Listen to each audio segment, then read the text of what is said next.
Oke, Pak Fauzan. Halo Pak Fauzan, selamat siang. Selamat siang, Pak. Pak Fauzan, bisa mendengar suara saya Pak Fauzan? Alhamdulillah bisa, Pak. Oh, Suara terang ya Pak suara Fauzan Pak ya? Fauzan. Suaranya putus-putus atau enggak Pak Fauzan? Tidak, Pak. Sangat jernih, Pak.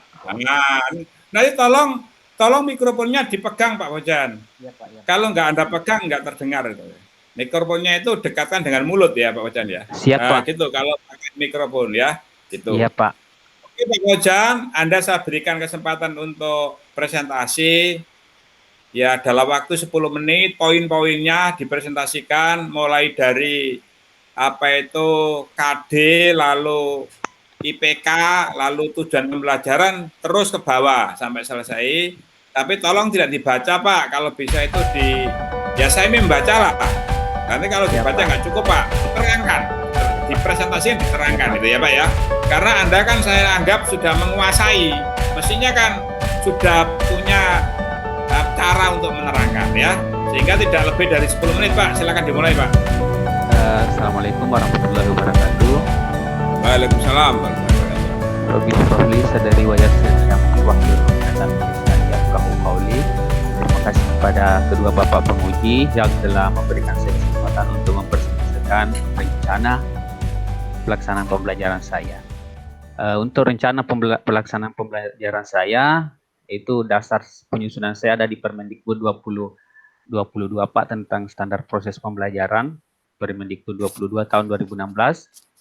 Kemudian yang pertama itu yaitu pada identitas, ada sekolah sampai ke alokasi waktu, tema subtema, kompetensi inti, saya copy dari Permendikbud nomor 21 tahun 2016, ada KI1 sikap spiritual, KI2 sosial, KI3 pengetahuan, KI4 keterampilan. Untuk kompetensi dasar, yaitu menganalisis keterampilan gerak salah satu permainan bola besar. Kunci dari kata kerja operasionalnya adalah menganalisis. Menganalisis itu masuk pada ranah C4 pada taksonomi Bloom yang direvisi oleh Anderson. Kemudian indikator pencapaian kompetensi, indikator yang saya buat yang pertama yaitu memahami. Saya ambil dari indikator di C2, karena saya menganggap saya harus memberikan stimulus ke peserta didik pada indikator memahami agar peserta didik bisa masuk dengan mudah pada indikator kunci, yaitu menganalisis kesalahan-kesalahan dan menganalisis cara memperbaiki kesalahan. Jadi C2 memahami indikator pertama, indikator kedua menganalisis C4, indikator ketiga menganalisis C4. Untuk kompetensi dasar keterampilan atau psikomotorik, kata kerja operasionalnya mempraktikkan itu sudah masuk hotspot karena masuk di P3. Kemudian indikatornya juga mempraktikkan variasi gerak dan inovasi kaki dalam sesuai hasil perbaikan. Untuk perumusan tujuan pembelajaran mengacu pada indikator pencapaian kompetensi dengan mempertimbangkan. Pak, bisa dibesarkan lagi Pak? Ya kelihatan Pak. Agak besar lagi Pak. Diklik lagi. Oh siapa? Diklik zoom-nya. Ya betul itu zoom itu betul. Lagi. Sudah bagus. Untuk ya bisa saya lanjutkan Pak? Ya silakan. Untuk penyusunan tujuan pembelajaran mengacu pada indikator pencapaian kompetensi dengan mempertimbangkan aspek ABCD, audience, behavior, condition, dan degree. Melalui kegiatan pembelajaran dengan model problem based learning itu merupakan condition. Peserta didik, audiens dapat memahami tentang definisi itu behaviornya dan menampilkan perilaku aktif, kerjasama, toleran, dan kreatif itu degree atau peringkat yang saya berikan dan sesuai saya nilai di penilaian sikapnya. Keempat tujuan ini mengacu secara sistematis berdasarkan dari indikator pencapaian kompetensi baik itu pengetahuan dan keterampilan. Untuk materi pembelajaran yang jelas menganalisis kesalahan teknik di dalam pada permainan sepak bola serta menyusun rencana perbaikan. Metode yang saya gunakan ada diskusi kelompok, tanya jawab baik itu antara guru dengan siswa atau siswa dengan siswa, penugasan dan demonstrasi atau menampilkan hasil diskusi. Pendekatan saintifik berbasis information, communication, and technology dan teknologi pedagogik and content knowledge dengan 5M, mengamati, menanya, mencoba, menalar, dan mengomunikasikan. Model pembelajaran yang saya gunakan ada problem-based learning dengan sintaks yang mulai dari mengorientasikan, berorganisir, membimbing, menyajikan, dan mengevaluasi.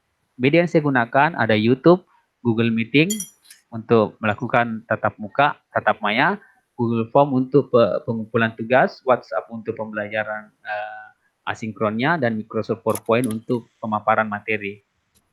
Alatnya ada laptop, handphone Android untuk guru dan siswa, bola, kunz, dan sasaran yang bisa dimodifikasi untuk praktikumnya. Bahan persentase PowerPoint, modul e-book yang saya bagikan kepada peserta didik, dan video yang saya ambil dari YouTube. Sumber belajar, buku pendidikan jasmani olahraga, jelas pengarangnya Kemendikbud dan tahun 2018. Kemudian YouTube yang saya gunakan, saya ambil di alamat seperti ini Pak, tanggal 3 Desember 2015 itu video diupload. Begitu juga YouTube kedua, penerbitnya Total Football, dan tanggal 7 Mei 2020. Untuk langkah-langkah pembelajaran, saya menggunakan model pembelajaran problem-based learning karena ini sesuai dengan teori belajar konstruktivism yang saya gunakan, yang lebih aktif pada peserta didik, mengkonstruksi ide, mengemukakan, menganalisis, sampai mengomunikasikan, dan guru hanya seorang pembimbing atau mendampingi siswa dalam pemecahan masalah. Kemudian di kegiatan pendahuluan ada 15 menit. Yang pertama dulu peserta didik mengakses Zoom meeting. Itu sudah masuk information communication technology. Kemampuan peserta didik untuk mengakses Zoom meeting itu merupakan kemampuan informasi dan komunikasi teknologinya. Kemudian guru dan peserta didik membuka dengan salam pembuka. Itu merupakan unsur penguatan pendidikan karakter pada aspek religius. Kemudian yang kedua, guru dan peserta didik menyajikan lagu Patriot Olahraga, yang kemudian saya copy linknya di YouTube, karena itu bukan video saya Pak, jadi saya hanya sertakan linknya. Itu untuk memunculkan penguatan pendidikan karakternya, rasa nasionalisme, kemudian mengecek kehadiran, itu juga information communication technology, dan teknologi knowledge. Kemudian guru menyiapkan fisik, guru menyampaikan KD, IPK, tujuan, dan teknik penilaian, dan guru membagikan peserta didik ke dalam kelompok diskusi. Untuk kegiatan inti, saya gunakan 105 menit. Nah, di sini saya jabarkan sintaks problem-based learning, Pak. Yang pertama, sintaks yang mengorientasikan. Guru menyampaikan tujuan spesifik dan proses kegiatan pembelajaran. Setelah itu memotivasi peserta didik. Kemudian, guru merangsang peserta didik untuk mengikat kegiatan pembelajaran yang dilakukan dengan pengalamannya di luar. Itu merupakan pedagogik kontennya. Karena peserta didik mampu bercerita sesuai apa pengalamannya yang kemudian dikaitkan dalam proses pembelajaran. Nah, kemudian masuk di peserta didik menonton dan mengamati tayangan video. Di sini sudah ada proses saintifiknya mengamati dan teknologi konten knowledge-nya. Ada pengetahuan kontennya dari peserta didik berdasarkan apa yang dia nonton. Kemudian teknologi karena menggunakan YouTube dan Zoom. Ada juga proses literasi karena ada mengamati. Bahkan di sini juga bisa berpikir kritis karena peserta didik diharapkan mampu mengutarakan apa yang ia tidak ketahui ataupun apa yang ia ketahui terkait video yang saya tayangkan. Kemudian setelah penayangan video, peserta didik mengemukakan pendapatnya dan bertanya tentang hal-hal yang tidak dipahami. Kemudian masuk saintifik kedua. Kedua menanya, ada juga pedagogik knowledge-nya, pengetahuan pedagogiknya peserta didik terkait apa yang ingin disampaikan dari hal-hal yang tidak dimengerti atau hal-hal yang ingin disampaikan. Kemudian masuk ke sintaks kedua, mengorganisasikan. Guru mengorganisasikan peserta didik terkait topik masalah. Tentu yang diorganisasikan ini bukan pembagian kelompoknya, tetapi bagaimana tujuan spesifik, langkah-langkah spesifik dari proses pemecahan masalah, mulai dari bagaimana peserta didik mampu mengetahui langkah-langkah pembelajaran seperti apa yang akan kita jalankan supaya pada proses pembelajarannya peserta didik tidak kewalahan dan mengetahui langkah-langkah apa yang akan kita lakukan. Kemudian masuk ke sintaks ketiga, membimbing penyelidikan. Di sintaks ketiga ini, proses yang saya gunakan asinkron, Pak. Jadi saya tidak menggunakan seluruh waktu untuk Zoom meeting, tetapi saya arahkan peserta didik masuk ke grup WhatsApp untuk mengerjakan LKPD yang sudah saya buat dan saya kirimkan melalui WhatsApp. Kemudian ada proses diskusi dari peserta didik masing-masing kelompok untuk bertukar informasi. Di sini ada menalarnya, Saintifik ketiga, pedagogik content knowledge-nya. Peserta didik mampu memahami konten-konten apa yang ia dapatkan, kemudian ia pecahkan secara bersama. Ada collaboration-nya. Kecakapan berpikir abad ke-21. Critical thinking juga ada, berpikir kritis, dan gotong royong, karakter gotong royong saling kerjasama antar kelompok. Kemudian guru memantau jalannya diskusi. Nah, kemudian peserta didik melakukan praktek teknik passing kaki dalam. Sebetulnya ini saya simpan di sini Pak. Tahapan ini dilaksanakan setelah proses diskusi terkait pemecahan masalah. Di sini ada mencobanya, ada teknologi content knowledge-nya, karena saya suruh peserta didik itu membuat video pendek, mempraktikkan passing kaki dalam. Ada kreativitas yang ditanamkan dalam diri peserta didik, dan juga integritas, bagaimana kerja keras yang dilakukan peserta didik dalam mempraktikkan dan membuat video itu. Kemudian masuk ke sintaks keempat, pengembangan hasil karya. Guru dan peserta didik kemudian kembali ke Google Meeting untuk melakukan penyajian data. Kemudian setelah itu peserta didik mengirimkan hasil kerja LKPD melalui link Google Form yang sudah saya rancang. Kemudian masing-masing kelompok melakukan persentase. Di situ juga ada mengomunikasikan. Ada full tipeknya Pak, ada teknologinya, pedagogiknya, konten knowledge-nya yang disampaikan. Kemudian ada communication 4C-nya, dan di sini juga ada proses berpikir HOTS dari peserta didik, karena ada proses menganalisis, bahkan mengevaluasi hasil kerja teman-temannya, itu juga masuk HOTS Pak.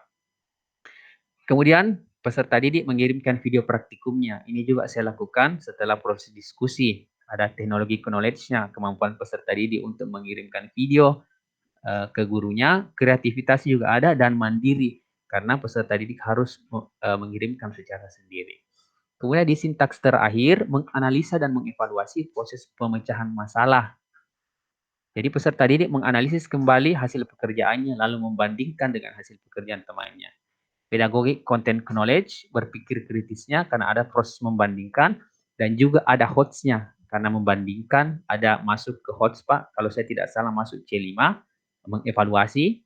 Kemudian peserta didik diberikan kesempatan untuk menyampaikan pendapatnya sesuai dengan hasil pekerjaan dipahami. Itu merupakan pedagogik kontennya, knowledge-nya. Dan ada juga kreativitas yang ditanamkan di dalam diri peserta didik pada saat penyampaian hasil pemecahan masalahnya. Setelah itu, guru menyamakan pendapat dan memberikan apresiasi terkait hasil presentasi masing-masing.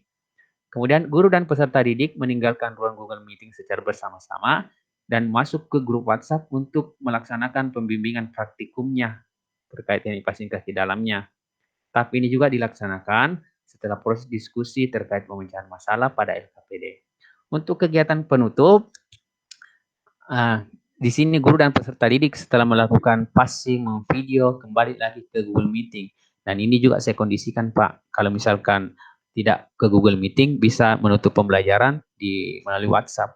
Kecuali kalau ada hal-hal yang ingin saya sampaikan terkait praktek ini yang sulit untuk dipahami peserta didik secara teks, maka saya harus menyampaikan secara verbal melalui tatap maya untuk membuat refleksi dan kesimpulan dari materi passing kaki dalam yang kita praktikkan. Pedagogik, content knowledge, dan kreativitas.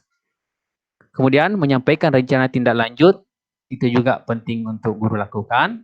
Kemudian menyampaikan materi ajar pekan depan, dan guru bersama-sama berdua sebelum menutup pembelajaran, dan terakhir guru dan peserta didik mengakhiri kegiatan pembelajaran. Untuk bagian terakhir, di penilaian hasil pembelajaran, ini saya tidak jabarkan Pak untuk instrumennya dan LKPD-nya karena saya buat tersendiri. Secara umum saja, penilaian sikapnya saya gunakan observasi dengan menggunakan jurnal yang saya sudah buat. Pengetahuannya penugasan dalam bentuk LKPD yang dikerjakan secara kelompok. Kemudian keterampilannya unjuk kerja, yaitu melakukan praktikum passing kaki dalam. Kemudian rencana tindak lanjutnya, remedial dan pengayaan, diberikan kepada peserta didik remedial ketika nilainya di bawah kriteria ketuntasan minimum atau kriteria ketuntasan minimum. Untuk pengayaan, diberikan bagi peserta didik yang nilai di atas kriteria ketuntasan minimum dan keterangan, instrumen remedial dan penilaian terlampir, dan kemudian di bawah tanda tangan kepala sekolah dan tanda tangan saya sendiri sebagai guru PJOK. Mungkin itu Pak yang bisa saya paparkan.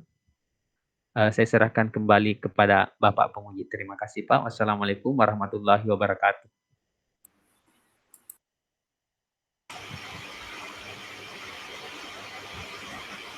Ya, terima kasih ya Pak Fauzan Sukma ya, Pak. sudah mempresentasikan tadi ya hampir 14 menit ya, nggak apa-apa. Sekarang saya persilakan Pak Ujang untuk menguji ya, dan tolong Pak Fauzan tetap webnya tetap ditayangkan saja. Ya Pak. Agak dibesarkan supaya agak ya, diklik apa namanya itu kan ada itu ada itu istilahnya itu ya, kurang besar Pak ini Pak, ini kurang besar lagi Pak, kurang besar Pak, gitu ya, terlalu besar Pak. Pak tayangkan mulai dari tadi Pak, dari tujuan pembelajaran tadi loh, tarik Pak, tarik ke bawah Pak ya, terus mana tuh ya, ini nih ya, silakan Pak Ujang, silakan. Terima kasih buat Pak Fauzan ya Pak, sampai ke tahap komprehensif. Sudah siap untuk diuji Pak Fauzan? Alhamdulillah siap Pak. Ya, kalau sudah siap, kira-kira persiapan apa saja yang sudah disiapkan dalam menghadapi ujian komprehensif ini? Yang pertama itu Pak, saya merefleksi kembali tentang hasil pekerjaan saya terkait 3 komponen ini Pak.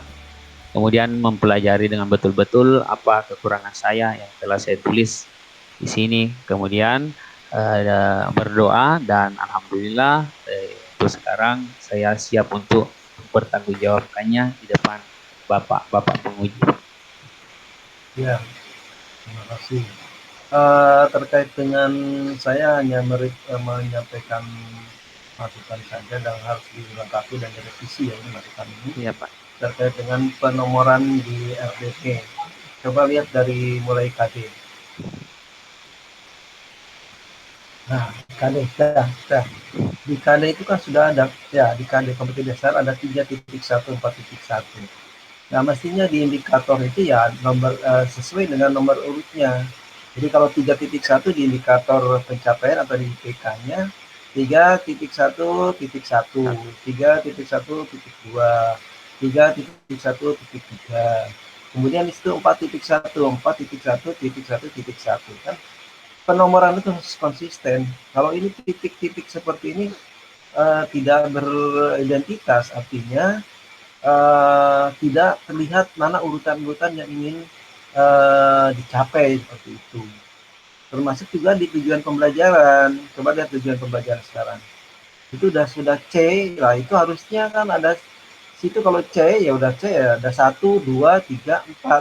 Karena di tujuan pembelajaran ini ada urutannya, sesuai dengan urutan ada capaian yang ingin dicapai itu dari nomor tujuan pembelajaran 1, 2, 3, 4. Jadi itu tidak perlu titik-titik. Ini kan bukan brosur atau bukan untuk player untuk promosi dan sebagainya. Ini adalah struktur konstruksi dari sebuah rencana pembelajaran yang menuntut tahapan-tahapan sesuai dengan urutan yang dicapai seperti itu. Ya. Jadi nanti direvisi terkait dengan titik-titik diganti oleh nomor ya, nomor 1 dan 2, 3, 4 seperti itu. Terus ke bawah lagi. Terus lanjut ke bawah lagi. Nah, itu juga E1, mestinya E1, 2, 3. Kenapa yang di app itu ada 1 media, 2 alat, 3 bahan? Nah, ini kan juga tidak konsisten, sehingga Kalau di situ ada satu media, kenapa di app itu ada satu media, 2 alat, 3 bahan. Kenapa di tidak ada urut nomor 1, 2, 3? Nah, itu kan bagian dari metode pendekatan dan model pembelajaran. Jadi kalau di situ satu media, maka bawahnya itu nomor urutnya A kecil, A, B, C, A, YouTube, B, Google Meet, C, Google Form, D, WhatsApp, kemudian Microsoft PowerPoint. Nah, itu ada urutannya A, B, C kecil ya. Jadi sesuai dengan penulisan suatu naskah itu ya urutannya harus tertata di situ. Sehingga orang yang membaca itu akan melihat, oh iya ini ternyata untuk urutan pertama ini arahannya ini seperti itu. Dan seterusnya sampai ke media di langkah-langkah pembelajaran coba. Harus konsisten ada nomornya ya. Kegiatan pendahuluan 15 menit. Nah, di kegiatan pendahuluan itu sebenarnya harus ada sintak yang ada tahapan yang mulai dari orientasi, kemudian apersepsi dan motivasi di dalam pendahuluan itu. Karena orientasinya isinya apa? Tentunya di sini isinya adalah mengakses link meetingnya dulu, kemudian guru beserta melakukan doa, kemudian lebih ini lagi nasionalisme untuk menjadikan lagi dasar raya itu kan orientasinya. Kemudian apersepsinya dijelaskan juga di situ. Kemudian terakhir ada motivasi. Jadi dalam sintaksnya itu urutannya ya mulai dari orientasi ke apersepsi, kemudian motivasi. Kemudian itu di kegiatan inti sudah jelas ada mengorientasi, kemudian bawahnya ada mengorganisasikan. Nah itu diurut juga ada nomor urutnya 1, 2, 3.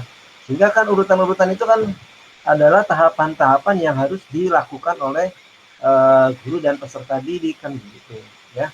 Jadi sudah harus konsisten ada nomor urutnya. Seperti itu ya, Mas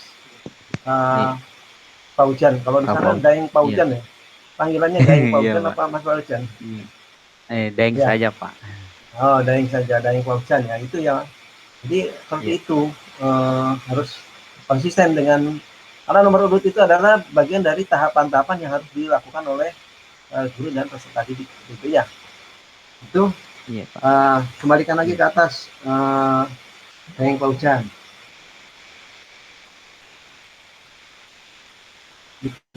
Di indikator. Nah, sudah. Nah, di indikator itu di kompetisi dasar sudah jelas bahwa kompetisi dasar itu adalah menganalisis keterampilan. Tentunya di indikator kalau sudah menganalisis berarti representasi dari kemampuan berpikir hostnya sudah muncul di situ. Sehingga di indikator itu ya di indikator pun harus menunjukkan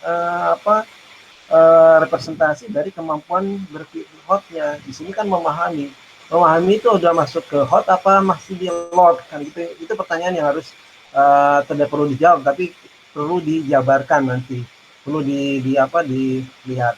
Oleh karena melihat dari unsur kompetisi dasar dan ke indikator pencapaian kompetensinya atau IPK-nya, maka ada aspek-aspek yang harus diukur sebagai nanti menunjukkan hasil dari nilai dari aspek tersebut. Karena nanti ini ada ukurannya untuk ukuran kognitif, aspek kognitif ya, belum kemudian aspek psikomotor dan aspek psikomotor. Nah, dari 3 aspek tersebut maka tingkatan untuk proses di SLK itu sudah mengarah ke tingkatan untuk pencapaian representasi kemampuan berpikir secara HOTS untuk peserta didiknya seperti itu. Oleh karena itu nanti terkait dengan representasi kemampuan berpikir secara HOTS, maka saya akan menanyakan terkait dengan aspek kognitifnya. Dari aspek kognitif kira-kira tahapan untuk aktivitas atau kemampuan berpikir HOTS-nya dari mulai tahapan mana? Silakan. Terima kasih Pak atas sarannya dan langsung saya menjawab. Di bagian langkah-langkah pembelajaran Pak, pada proses mengorientasi yaitu mengamati tayangan video pembelajaran itu sudah ada proses. Pertanyaan saya bukan seperti itu. Ya, Pak. Jawabannya. Jadi aspek pengetahuan itu tahapannya bukan tahapan proses pembelajaran, tahapan dari tahap kognitif atau Ya, pengetahuan. Pak. Misalnya ada C1, Ya, C2, Pak. C3, C4, C5, C6 ya. Nah, Paham, Pak. untuk representasi kemampuan berpikir hot sesuai dengan IPK dan tujuan pembelajaran, maka yang termasuk dalam aspek kemampuan berpikir hot itu levelnya mulai level berapa Iya, dari Pak. aspek C? Mulai dari level C4, Pak, menganalisis, kemudian Ya. C5 mengevaluasi, dan C6 mencipta atau mengkreasi. Nah, ini itu kan menggunakan asas belum versi lama. Ini yang sekarang asas belum dengan versi revisi, taksonomi belum versi revisi belum Anderson. Ya, Pak. Maka untuk C5, C4, C5, C6 itu berbeda dengan yang Ya, versi Pak. lama. Yang terbaru coba yang terbaru. Yang terbaru itu, Pak, menganalisis C4, kemudian mengevaluasi C5, dan mencipta C6. Yang terbaru. Ya, Pak. Enggak, itu yang lama. Karena Ya, menurut saya ya yang itu yang lama lama. yang belum itu, Pak, yang menilainya itu C6, kemudian menciptanya C5. Sedangkan yang direvisi oleh Anderson, yang kemudian direvisi menjadi C6 itu mencipta, dan C5 dari C6 diundur ke C5 mengevaluasi. Itu menurut Ya, pemahaman saya, Pak. iya, untuk dari revisi ini C4 itu analisis, Ya, Pak. C5 itu mensintesis, Ya, Pak. C6 itu mengevaluasi. Itu yang hasil revisi belum Anderson. Jadi C4 itu sintesis, analisis. Ya, Analisis Pak. itu isinya memilih, membedakan, membagi ya. Ya, Kemudian Pak. sintesis. Sintesis itu isinya terkait dengan merangkai, merancang, mengatur. Sedangkan evaluasi isinya tentang terkait dengan kritik, mengkritik, menilai, menafsirkan. Nah, dari kata-kata analisis, sintesis, dan evaluasi ini ada KKO-nya, kata kerja operasionalnya yang harus diimplementasikan atau diterapkan di di indikatornya, di indikator maupun di tujuan pembelajaran. Sesuai dengan apa? Sesuai dengan materi yang ingin kita rumuskan dalam tujuan pembelajaran tersebut. Materinya apa, nanti tujuannya apa. Karena di situ di KD-nya sudah tertera bahwa di KD-nya kan sudah tertera. Di KD-nya Ya. menganalisis. Ketika menganalisis, maka kata-kata operasional menganalisis itu ada istilah kata operasionalnya adalah mengorganisasikan, mengkombinasikan, membuat atau mengarahkan. Nah, itu silakan. Dari kata-kata KKO itu mana yang lebih representatif untuk diterapkan di tujuan pembelajaran yang sesuai yang ingin dicapai oleh Daeng Pausan itu. Ya, Pak. Kalau di sini sudah menganalisis kan adalah kata-kata operasional, maka indikator ini adalah indikator pencapaian ini adalah isinya terkait dengan KKO-nya apa. Misalnya mengorganisasikan definisi passing kaki dalam pada permainan sepak bola seperti itu. Nah, ini menganalisis lagi karena menganalisis itu kan ada KKO-nya di situ, ya. KKO-nya Ya, menganalisis Pak. itu adalah misalnya di sini membedakan kesalahan-kesalahan yang sering dilakukan saat melakukan teknik passing kaki dalam. Itu bukan menganalisis karena di sini sudah menganalisis, isinya di sini adalah gambaran kata kerja operasionalnya, apa yang ingin dicapai dari kompetensi yang diharapkan siswa. Kemudian dijabarkan lagi dalam itu penjabaran dalam pengembangannya di tujuan pembelajaran. Jadi isi ide IPK ini akan identik dengan isi dari tujuan pembelajaran. Karena kalau di IPK terkait dengan bagaimana dia mampu mengorganisasikan, bagaimana dia mampu membedakan kesalahan. Kalau di sini setelah melalui kegiatan pembelajaran, nah ini sudah mengarah kepada apa proses apanya? Proses kan ada ABCD, tahu ABCD? Isi Iya, Pak. ABCD itu A-nya apa? B-nya Audience, apa? Ya, behavior, B-nya ya behavior, condition dan degree. Nah, ya, Pak. itu kan sini sudah muncul di sini nanti degree-nya kan gitu. Degree-nya di sini mana? Di sini degree-nya adalah dengan Baik, kan itu degree-nya, seperti itu. Apa yang audiennya? Audiennya ya jelas di sini adalah peserta Peserta didik. didik. Nah, itu sudah memahami di situ. Nah, di sini yang mengorganisasikannya itu masuk ke dalam apa? Behaviornya kan? Iya, Pak. Nah, apa kondisinya nah, seperti itu. Jadi analisis itu adalah tahapan C4, isinya kata kerja operasional ini adalah terdiri dari kata-kata mengorganisasikan, membedakan, atau membagi, memilah, dan sebagainya. Itu itulah nanti yang disampaikan di sini adalah kata kerja operasionalnya. Karena di kompetensi dasar yang ingin dicapai itu adalah C4 yang analisis. Iya, Kan Pak. seperti itu. Itu ya. Iya, Pak. Kemudian di kompetensi dasar di sini ini kan P-nya mempraktekkan ya. Nah, ini yang Iya, Pak. mempraktekkan di sini sudah jelas di sini kan posisinya. Iya. Ini itu urutnya, nomor urutnya yang harus dijelaskan. Iya. Itu ya, Mas Paujan. Iya, Mas Pak. Paujan, Iya, Pak. orang Makassar, Daeng Paujan.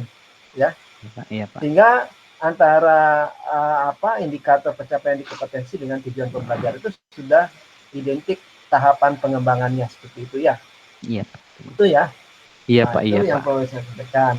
Nah, itu selanjutnya bawah bawah lagi. Ini terkait nanti di penomorannya di ini ya, di apa Iya, Pak. di Siapa? diperbaiki ya. Baik, lanjut. Nah, pertanyaan saya ini mudah saja, mungkin Bapak Daeng Paucan ini sudah paham apa yang ingin saya tanyakan ya. Iya, Pak. Nah, bagaimana pertanyaan saya ini sesuai dengan apa yang saya sampaikan tadi. Bagaimana cara mengembangkan RTP yang berorientasi pada HOTS ya, dari aspek Pak Paujan menyusun langkah-langkah pembelajarannya Daeng Paujan. Jadi bagaimana Daeng Paujan mengembangkan cara pengembangan RTP yang berorientasi pada HOTS dari aspek langkah-langkah pembelajarannya. Silakan. Untuk penyusunan langkah-langkah pembelajaran, Pak, ada aspek-aspek yang harus memunculkan high order thinking skill-nya peserta didik. Ya. Misalkan pada proses mengorientasikan, mengamati, di sini juga ada proses berpikir HOTS-nya peserta didik karena dia menganalisis video yang saya tampilkan, kemudian membandingkan apa yang ada di pikiran peserta didik itu tentang pengalamannya dari lingkungannya dengan apa yang saya tampilkan. Itu yang pertama, karena ada proses analisisnya pada situ. Ya, betul. Itu yang pertama. Dari apa? Dari pola pendekatan saintifiknya kan gitu ya. Dari pendekatan saintifiknya, mengamati. Jadi unsur mengamati di langkah-langkah pembelajaran itu sudah jelas itu orientasi ke kemampuan berpikir HOTS-nya sudah nampak. Nah, kemudian setelah dia mengamati, selanjutnya gimana? Kemudian ada proses menanya, Pak. Setelah mengamati, itu titik kedua menanya pertanyaan-pertanyaan yang dilontarkan oleh peserta didik terkait apa yang ia amati, itu ada proses analisis di situ, Pak. Ya. Terus lanjut terus. Kemudian setelah menanya, ada di saintifik ketiga yaitu menalar. Nah, di sini proses HOTS-nya karena peserta didik mencari informasi yang dari literatur yang ia dapatkan di internet, kemudian menyaring atau menyaring atau memilih informasi-informasi yang tepat untuk menjadi bahan penyelesaian masalah secara berkelompok. Di situ ada critical thinking, berpikir kritis dalam proses penyelesaian masalah pada LKPD yang telah saya distribusikan di grup WhatsApp, Pak. Di situ proses menalarnya. Ya, selanjutnya. Kemudian ada proses mencoba dari peserta didik. Mencoba yaitu bisa pada saat proses mengomunikasikan apa yang telah ia susun dan rancang di dalam persentase. Di situ ada HOTS-nya, Pak, karena mengomunikasikan, kemudian harus menjawab pertanyaan-pertanyaan dari guru atau teman kelompok lainnya. Di situ ada berpikir HOTS-nya karena ada pertimbangan-pertimbangan yang peserta didik lakukan, kemudian bernalar dan mencari solusi yang tepat untuk memberikan jawaban. Di situ juga ada part-part dari high order thinking skill-nya, Pak. Ya. Terus selanjutnya yang terakhir langkah terakhirnya gimana? Nah, pada proses menganalisa dan mengevaluasi, di sini sebetulnya masuk C5, mengevaluasi. Jadi hasil Ya, pekerjaan dari teman kelompok itu dievaluasi oleh teman kelompok lain. Dan kemudian teman kelompok yang dievaluasi itu mempertahankan jawabannya. Di situ bukan hanya sekedar hot, ada critical thinking. Berpikir kritis bagaimana saya harus mempertahankan jawaban saya dan bagaimana saya harus mengkomunikasikan pertanyaan-pertanyaan yang harus saya sampaikan ke teman kelompok lain. Di situ juga akan terjadi proses berpikir hotspot. ya, oke, itu betul. Jadi semua tertata dan terstruktur apa yang saya tanyakan. Kemudian terkait dengan IPEX-nya, teknologi, pedagogi, and content knowledge-nya. Nah, terkait dengan TPEX-nya, kira-kira bagaimana implementasi dalam penyusunan langkah-langkah pembelajaran terkait dengan TPEX-nya? Ya Pak, langsung saya jawab Pak. Yang pertama Pak, ada di langkah pertama di kegiatan pendahuluan. Peserta didik mengakses link Zoom meeting yang telah dikirim ke guru melalui grup WhatsApp. Di situ juga teknologi knowledge-nya sebetulnya. Karena Ya, peserta didik harus mampu menguasai teknologi bagaimana mengakses di Google Meeting itu supaya bisa sampai ke tahap kedua, yaitu guru peserta didik melakukan pembukaan. Itu yang pertama, Pak. ya, Kemudian masuk ke mengorientasikan bagaimana mengamati dari video yang ditampilkan di link di Zoom meeting itu. Di situ ya, bukan cuma teknologi, ada pedagogik, kemampuan peserta didik untuk menalar, mengolah informasi yang ia dapatkan melalui video itu, dan kemudian di proses menanya juga ada pedagogik knowledge-nya. ya, Kemudian lanjut ke proses diskusi di grup WhatsApp, mencari informasi-informasi atau literatur lainnya melalui Google. Itu juga ada teknologi knowledge-nya, juga ada pedagogic knowledge-nya, dan juga ada content knowledge. Dan terakhir, di saat mengomunikasikan hasil pekerjaan itu, menampilkan hasil diskusi itu di situ semua ada Pak. Ada teknologi karena peserta didik mampu menampilkan misalkan PowerPoint-nya di Google Meeting, ya, pedagogiknya, kemampuan memahami materi dan mempertahankan argumentasinya dari pertanyaan dari temannya, pengetahuannya terhadap konten-konten yang ia sampaikan pada saat proses mengomunikasikan itu, Pak. Di situ ya, terjadi teknologi pedagogi konten influencer. Peserta didik melakukan video, kemudian membuat video dan mengirimkan ke gurunya. Itu juga ada teknologi pedagogik bahkan sampai ke konten knowledge-nya, Pak. Itu mungkin dari saya, Pak. ya, betul. Sudah sesuai. Kemudian saya merujuk ke penilaian Pak Daeng. Ya, Penilaian Pak Pak. Daeng. Ya, penilaian. Bisa Nah, saya tampilkan? ya, nah, penilaian terkait dengan penilaian di situ ada penilaian sikap, ya, Ya, Pak. menggunakan observasi atau pengamatan. Ya, Kemudian Pak. bentuk penilaian observasi pengamatan jurnal guru. Ya, Pak. Sebenarnya, ya, sebenarnya di penilaian sikap itu ada berapa instrumen atau bentuk penilaian di sikap itu, di aspek sikap. Yang pertama penilaian pengamatan, Pak. Ya, Pengamatan oleh kedua guru. Yang kedua penilaian antar teman. teman Jadi sejawat, ya teman sejawab, ya, Pak. ya, kemudian Antar pokoknya ada teman. 4 itu, ada 4. Pertama adalah lembar observasi, ya, Ya, Pak. bentuknya. Kedua, teman sejawat. Sejawat. Ketiga, penilaian diri sendiri, penilaian diri. Iya, Pak. Kelima, Tempat. penilaian jurnal. Nah, ini ada semacam miskonsepsi terkait dengan penilaian. Kalau penilaian sikap bentuknya jurnal, ya jelas itu adalah penilaian sikap dalam bentuk jurnal. Nah, Ya, jurnal apa? Jurnal guru di situ, bukan observasi titik 2 guru, tapi jurnal titik 2 jurnal guru. Kemudian penilaian sikapnya di situ bukan observasi pengamatan, ya jurnal. Tetapi kalau tetap menggunakan observasi, maka di dalam observasi itu bukan jurnal guru isinya, lembar pengamatan, lembar observasi. Nah, silakan. Ini yang menggunakan apa? Kalau konsisten menggunakan jurnal, maka penilaian sikap menggunakan jurnal di situ instrumennya. Iya Pak. Kemudian Kalau saya menggunakan lembar pengamatan, tapi saya tulis jurnal di sini Pak. Ya, berarti di situ ditulisnya adalah lembar observasi. Iya Pak. Ya, ditulis nanti diganti ya lembar observasi. Iya, Karena iya.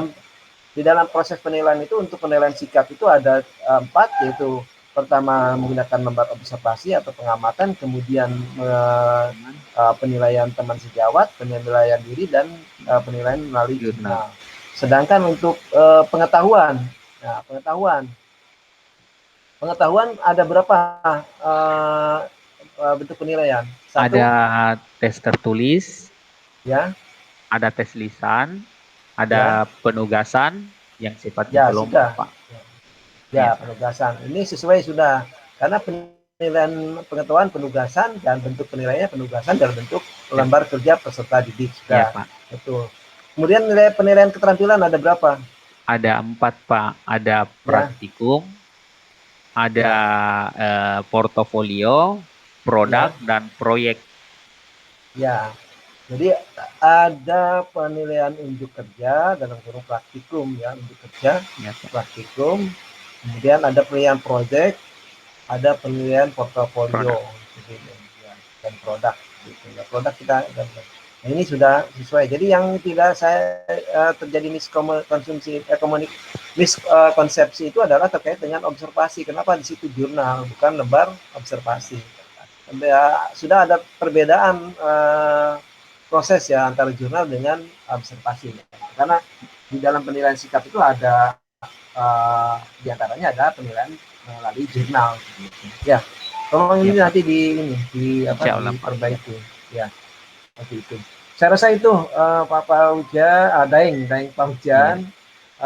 Terima kasih, saya sangat mengapresiasi sekali apa yang disampaikan dan dijawab, sudah terstruktur dan sudah komprehensif jawabannya, dan ini yang saya inginkan dari pertanggungjawaban ketika kita menyusun suatu bentuk RPP yang betul-betul itu kalau kita disusun sendiri itu apapun yang ditanyakan oleh seorang penguji pasti bisa menjawab. Nah, bukan diam kemudian cari ini ketika ditanya A jawabnya A, tanya B jawabannya B. Itu yang saya harapkan dari teman-teman yang sedang ujian ini. Nah, itu sudah ditunjukkan oleh Pak Daeng Pak Hujan terkait dengan jawaban-jawaban yang saya tanyakan. Terima kasih, saya sangat mengapresiasi sekali, bagus yang disampaikan dan yang diuraikan dari jawaban yang Daeng Pak Hujan sampaikan. Terima kasih, Daeng Pak Hujan. Terima kasih Pak atas kritikan dan sarannya. Insya Allah akan segera saya perbaiki untuk pemantapan sebelum masuk ke PPL Pak. Terima kasih banyak Pak. Ya, sama-sama. Silakan Pak Ya, terima kasih Pak Ujang ya. Ya Pak. Sudah banyak tadi pertanyaan Pak Ujang ya. Pak, mulai dari tujuan pembelajaran Pak ya. Jadi sifatnya saya tinggal mensintesis saja dari tujuan pembelajaran tadi kan komitmennya harus hot semua Pak ya. Ya, halo. Harus hot semua. Iya Pak. Iya Pak. Tidak boleh tidak hot, tidak ada alasan. Ya ini. Iya Pak.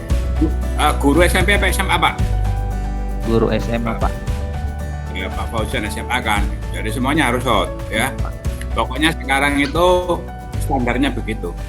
SD saja hot, bayangkan SD itu loh hot, masih kecil-kecil ya, peserta didiknya itu hot, ya. Cuma karena SMA mungkin cara penyajiannya tidak seperti di SD, karena di SD itu dilihat dari tingkat perkembangannya itu, kalau menggunakan teori perkembangan kognitif biasi, maka cara pembelajarannya harus konkret kan gitu. Tapi kalau anak SMA itu bisa abstrak, ya, bisa abstrak, ya, gitu. Tadi Pak Ujang sudah mengkritisi banyak ya, termasuk penomoran ya. Penomorannya jelas sudah dicatat Pak ya, penomoran nanti direvisi semua ya penomorannya ya. Gitu. Penomoran ya. Lah di dalam merumuskan tujuan itu kan ada 4 unsur tadi ya Pak ya.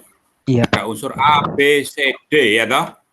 Ya. Iya, Pak. Itu tolong dijelaskan Pak secara singkat Pak. A itu apa, B apa, C apa, D apa gitu. Iya Pak, terima kasih. Langsung saya jawab Pak. A, B, C, D itu A itu Pak, audience. Jadi di sini saya Ya, tunjukkan oke. audiens itu adalah peserta didik, Ya. behavior atau perubahan yang didapatkan, ya ini dapat memahami. Behavior itu bukan perubahan, Pak. Behavior itu bahasa Inggrisnya adalah perilaku, Ya, Pak. bukan perubahan.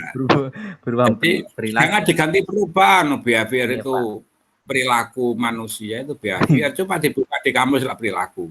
Iya, Jadi Pak. jangan dijadikan perubahan. Behavior itu maksudnya adalah ya outcome learning, perubahan perilaku sebagai hasil belajar. Tapi maksudnya gitu loh. Iya, Pak. Jadi unsur behavior itu maksudnya adalah adanya perubahan perilaku sebagai hasil belajar itu. Iya, Pak. Tapi arti behavior itu sebetulnya adalah perilaku gitu ya. Iya, Gitu Pak. ya. Iya. Ya, Iya, kan Pak. intinya gitu pokoknya. Pokoknya harus paham pokoknya ya. Itu. Iya, Pak. Oke, terus Kemudian apa C, lagi? condition, yaitu melalui kegiatan pembelajaran dengan model problem based learning. Ya, oke, Kemudian bagus. Lalu D, degree-nya dengan baik, menimpulkan perilaku aktif, kerjasama, toleran, dan kreatif. ya. Tapi sampai ngetik kerjasamanya itu salah itu. Kerjasama itu ngetiknya kerja kemudian sama. Seperti terima kasih. Itu salah ngetiknya itu. Nah, itu ditolong langsung dibetulkan, Pak. Ya. Langsung di-enter itu. Itu kerjasamanya tadi loh. Iya, Pak. Maaf, Pak, karena di sini saya menggunakan PDF, jadi nanti saya edit. Oh, PDF ini ya. Iya, Pak. Waduh. Makanya, kenapa PDF? Langsung buat saja lah. Ya, jadi ngetik kerjasama itu seperti terima kasih, terima, spasi kasih, jangan digandeng. Ya, kerja sama. Coba cek di kamus besar, di kamus bahasa Indonesia nanti begitu ya. Oke, jadi Anda sudah ngerti ini ya. Tadi penomor-penomorannya sudah diberi masukan oleh Pak Ujang ya, gitu ya. Oke. Sekarang coba Pak, ya. Namanya pembelajaran itu kan juga apa itu perlu diawali dengan pretest ya.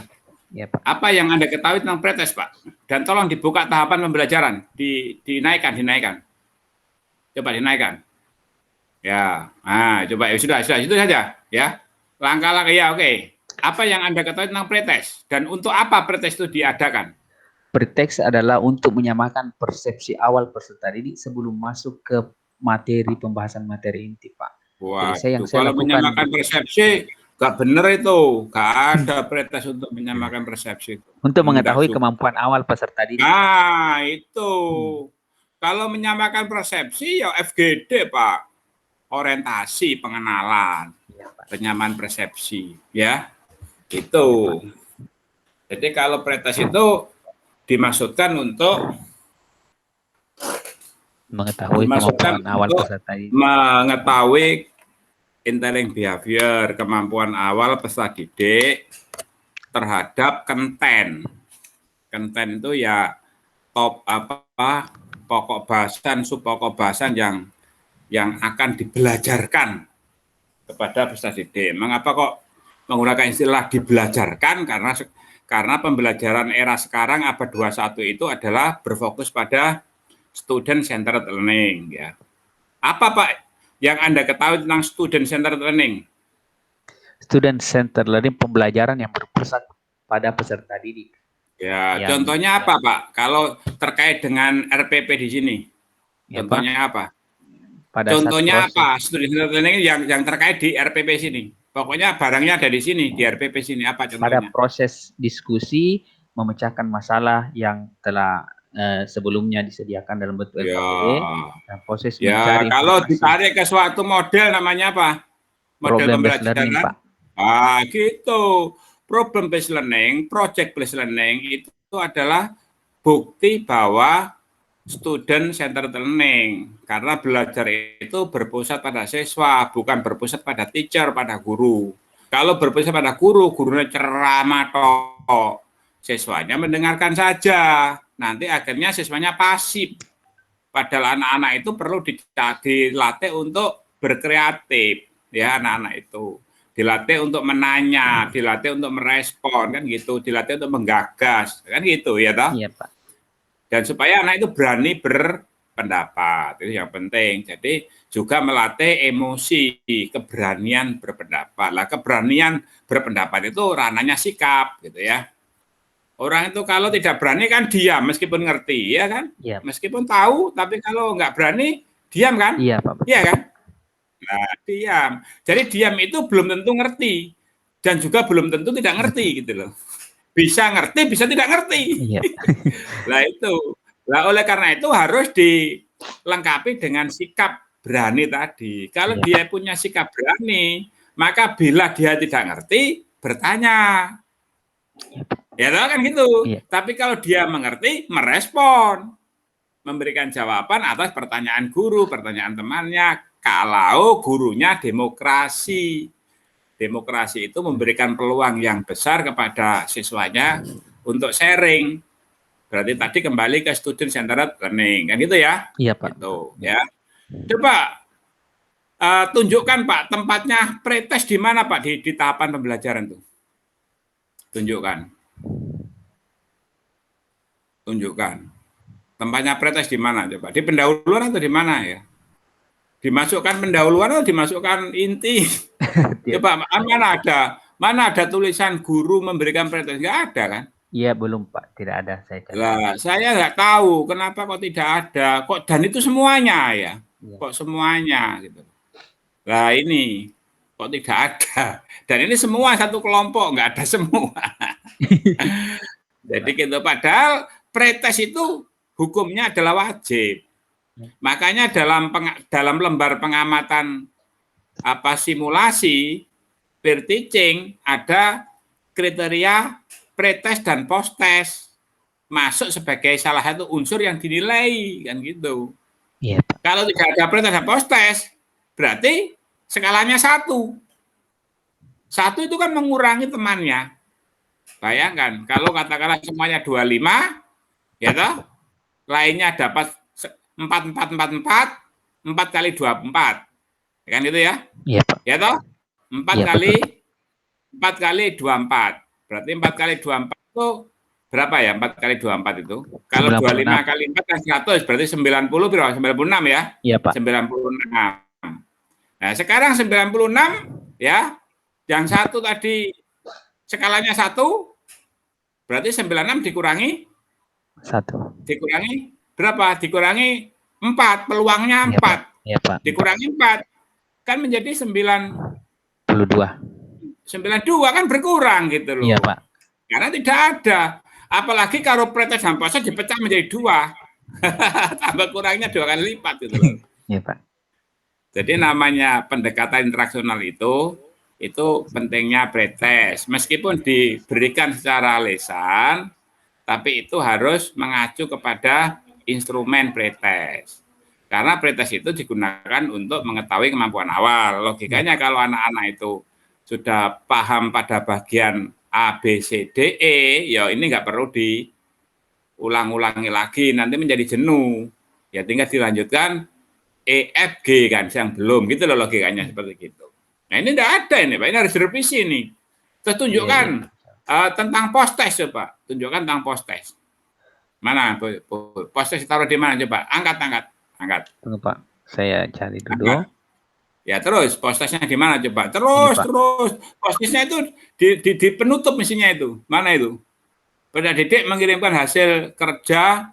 Kok masa didik? Kegiatan menutup ini, coba kegiatan menutup. Mana? Ini menimbulkan. Guru dan peserta didik kembali masuk Google Meet untuk membuat refleksi. Ya kesimpulan bukan posttest Pak. Posttest itu tes akhir. Posttest itu adalah tes yang diberikan pada akhir pembelajaran. Itu namanya, makanya disebut pos. Ya toh? Nah, coba taruh di mana? Kalau saya Pak, ini kan ada proses pengerjaan LKPD Pak. Jadi ya nggak bisa, LKPD bukan posttest. Posttest ya posttest. LKPD itu Pak untuk alat bantu proses pembelajaran. Prosesnya itu loh. Contoh misalnya Anda itu katakanlah Anda itu ada kegiatan pembelajaran. Apa ini namanya kegiatan pembelajaran itu? Kegiatan pembelajaran itu misalnya katakanlah di situ salah satu aktivitas pembelajaran di situ itu adalah ini berpikir kreatif. Yep. Anak itu harus terlibat berpikir kreatif. Lah, ini perlu diberi alat bantu. Lah, salah satu alat bantunya itu LKPD. Dibuatkan alat bantu, ya, format supaya memandu tahapan-tahapan berpikir kreatif itu seperti apa. Misalnya dimulai dari menemukan masalah, dilanjutkan merumuskan masalah, dilanjutkan merumuskan alternatif pemecahan masalah, dilanjutkan memilih alternatif pemecahan masalah yang dianggap paling baik. Gitu Pak, itu namanya LKPD. LKPD itu apa ya? Lembar kerja peserta didik. Bukan lembar tes. Iya toh? Iya betul sekali Pak. Iya banyak salah persepsi. Iya. Namanya dulu Pak, namanya LKS. Mengapa kok LKS? Karena belum ada undang-undang Sikdiknas sebelum tahun 2003. Itu namanya LKS. Bahkan setelah tahun 2003 saja masih LKS. Ya, tapi ternyata di dalam undang-undang itu tidak dikenal tentang siswa. Menggunakan istilah peserta didik. Sehingga mau nggak mau penggunaan istilah harus manut undang-undang. Kan gitu, iya toh? Kan gitu. Ya, akhirnya secara nasional harus ada gerakan mengubah dari LKS menjadi LKPD. Ya, kan begitu. Namanya lembar kerja peserta didik. Lembar kerja loh, Pak. Iya, Pak. Lembar tes. Ya, terima kasih, Pak. Saya juga lembar kerja. Coba kita diskusi. Lembar kerja, bukan lembar tes. Saya juga Pak. Kalau lembar tes memang digunakan untuk ngetes. Iya Pak. Saya juga teringat ya, Pak. Lembar tes, ya kan gitu. Logikanya kan begitu ya. Jadi jangan disalah dimiskan gitu loh. Jadi LKPD itu bukan instrumen tes. LKPD itu lembar kerja. Lembar kerja itu artinya suatu format yang disiapkan oleh guru untuk memudahkan anak-anak itu supaya anak-anak itu bisa bekerja secara terstruktur. Makanya diberi form. Iya toh? Iya betul sekali Pak. Itu. Ya, kalau nggak diberi form, nanti kerjanya tidak terstruktur. Ya, sama juga ini Pak, pada proses pelaksanaan PPG ada post-test, ada pengerjaan modul sama post-testnya. Di LMS ini ada namanya LK 2.1. Iya Pak, post-testnya nanti di belakang. Nanti kalau nggak begitu, kerjanya tidak terstruktur. Sehingga standarnya tidak jelas. Iya Pak. Kalau standarnya nggak jelas, bagaimana bisa mensintesis bahwa peserta sudah mencapai standar yang itu kan nggak bisa gitu loh. Iya.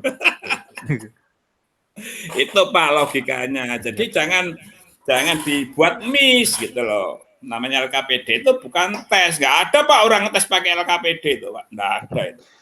Kan gitu. Mengapa? Karena LKPD itu nggak divalidasi kok.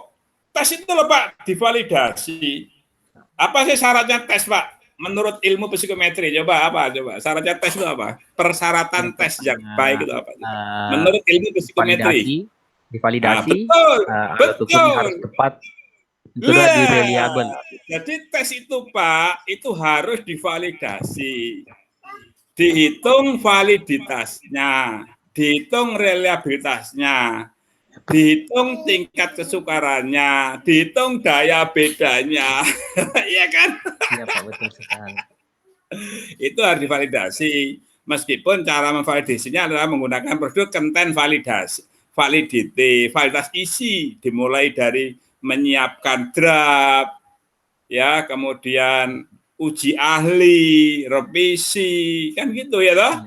Lalu uji coba sehingga dapat data. Lalu dihitung validitas butir, dihitung reliabilitasnya apakah R20, kan gitu. Ya, Pak. Tidak cukup dihitung daya bedanya, dihitung tingkat kesukarannya. Ya kan? Ya, Pak. Jadi guru juga harus belajar ilmu psikometri. Jadi guru itu Pak nggak bisa dilepaskan dari psikologi Pak, nggak bisa Pak. Ya. Makanya namanya TPACK. Technological, psychological loh, pedagogical. Pedagogi itu menggunakan ilmu psikologi, Pak. Ya kan?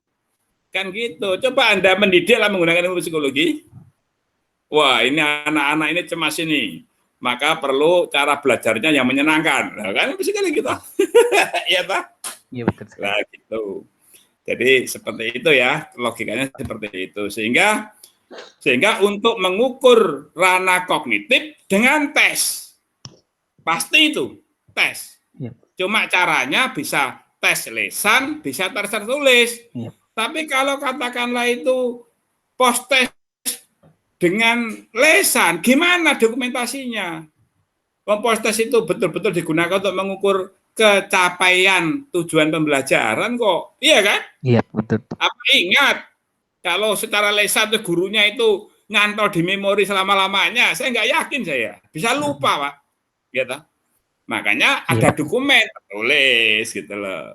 Lalu nanti dianalisis berapa persen tingkat ketercapaian tujuan pembelajaran. Tujuan pembelajaran nomor 1 tercapai berapa persen? Anak-anak bisa mencapai tujuan pembelajaran. Kalau bisa mencapai 90% bagus lah. Oh, anak-anak itu loh bisa mencapai 99% terhadap tujuan pembelajaran nomor 2. Oh, hebat. Iya kan? Iya. Oh, anak-anak itu loh hanya bisa mencapai 40%. Pada tujuan pembelajaran nomor 3, remedi, Pak, keputusannya. Iya, Pak, enggak? Iya, betul. Nah, itu, Pak. Itu logikanya seperti itu alurnya, gitu ya. Jadi gitu, Pak, ya, itu intinya itu. Jadi nanti jangan sampai salah ke penerapannya itu. Tapi untuk mengukur unsur afektif, Pak, digunakan apa? Saya gunakan, Pak, ini tadi observasi dengan lembar pengamatan. Ya, instrumennya namanya apa, Pak? Observasi. Tapi observasi itu untuk mengukur action, Pak. Action itu perilaku. Kalau observasi itu tidak bisa digunakan untuk mengukur yang tidak action. Ya, kan gitu. Observasi, pedoman observasi digunakan untuk mengukur action. Misalnya perilaku anak-anak peserta didik saat bermain bola itu diobservasi dengan bantuan pedoman observasi. Itu, Pak. Jangan sampai keliru, Pak. Jadi yang diamati itu adalah action. Tahu action, Pak, ya? Iya, unjuk kerjanya. Action itu perbuatan yang sedang dilakukan. Kan nggak bisa, Pak, mau ngobservasi perbuatan yang telah dilakukan. Ya apa? Itu angan-angan itu. Itu mesti error itu. Tolong observasi perbuatan anak-anak dalam mengikuti pertandingan sepak bola. Kapan, Pak? Tahun 2020 tahun 2010 yang lalu. Itu bukan observasi, Pak, itu, Pak. Ya, itu dari observasi itu pada action sekarang ini. Ya, misalnya anak-anak diskusi lalu diamati aktivitas dalam diskusi dengan pedoman pengamatan. Gitu loh, Pak, ilmu psikometrinya seperti itu. Oke ya, jelas ya? Iya, Pak. Alhamdulillah. Itu kalau sikap, karena kalau menggunakan pedoman pengamatan berarti harus action, Pak. Sikap action. Misalnya apa? Sikap dalam berdiskusi. Bagaimana? Tapi kalau datanya sudah sudah yang lalu, itu pakai skala sikap, Pak. Gitu loh. Pakai skala sikap. Namanya skala pengukuran. Selanjutnya sering disebut skala. Makanya dalam dunia psikologi itu ada skala motivasi belajar. Kan ada itu, ya toh? Ya, skala motivasi belajar. Ada skala ini gaya belajar peserta didik. Ada skala gaya belajar. Ya, ada skala aktivitas peserta didik, macam-macam dibuat skala. Nah, skala itu tidak sama dengan angket. Kalau angket digunakan untuk mengumpulkan data atribut konkret, sehingga angket itu nggak perlu divalidasi wong atributnya konkret. Contoh nama saya siapa, Hartono, ya sudah toh, bener toh. Apa sekarang Hartono, alamatnya Hartono ini Surabaya ini, ya sudah toh. Rumahnya kos atau kontrak atau sendiri, rumah sendiri, ya sudah toh, mau apa lagi. Biasanya cek receknya itu pakai dokumen kan gitu. Hartono punya anak berapa? 3, namanya siapa? Lampiri akta kelahirannya sebagai dokumen. Kan gitu istilahnya itu, ya kan? Jadi ini hati-hati ya, ilmu psikologinya harus kuat ini ya. Dan apalagi olahraga saya kira ya, untuk supaya pedagogiknya itu betul-betul manjur, gitu ya Pak ya. Itu intinya seperti itu. Kalau motorik, psikomotorik diukur dengan apa Pak? Tes apa namanya? Tadi Pak Ujang sudah berkali-kali tadi. Unjuk kerja dengan praktikum. Ya, tes kinerja, tes bahasa Inggrisnya itu performance test Pak. Performance test diterjemahkan tes ke kinerja. Tes unjuk kerja juga boleh ya, penerjemahan lah ya. Tapi aslinya adalah performance test. Gitu.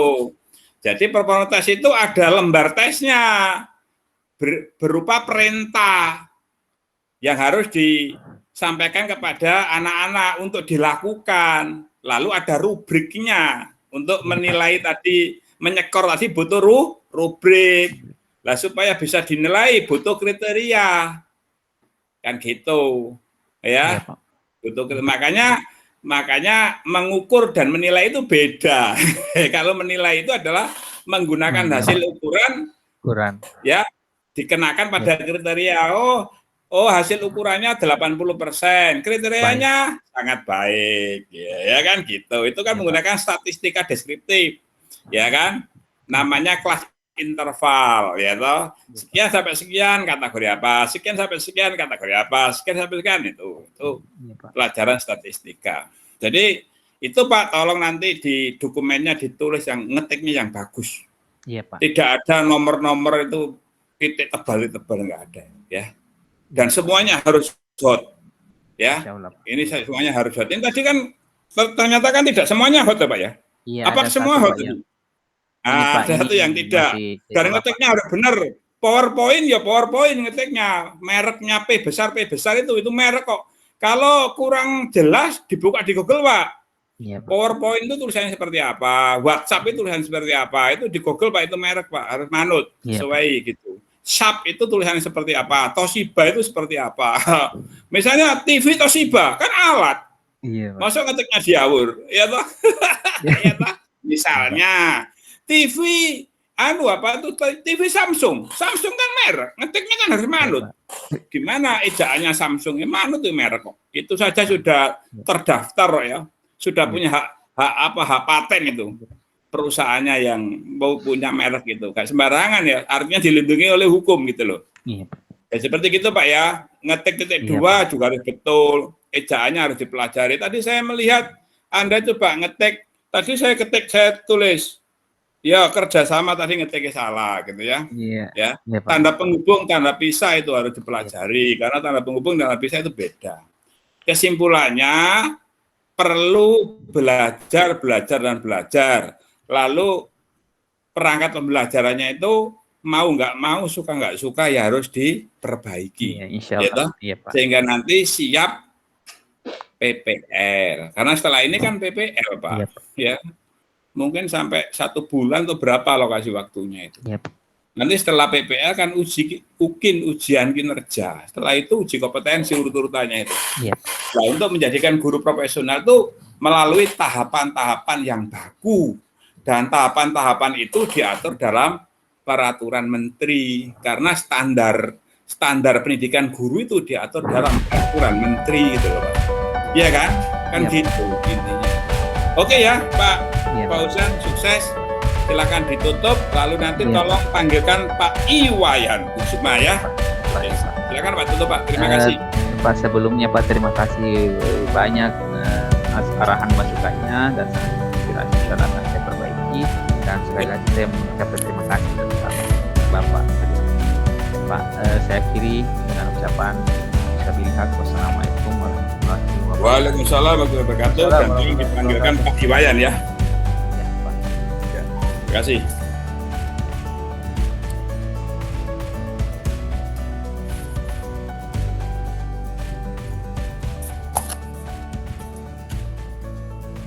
Pak Iwayan, tunggu Pak Iwayan. Itu tadi lumayan Pak Fauzan. Hidup, ya tak? Lumayan Pak Fauzan hidup. Pak Fauzan. Ya itu guru teladan Pak. Oh, ya itu. Cuma saya ini gak semua. Iya. Oke.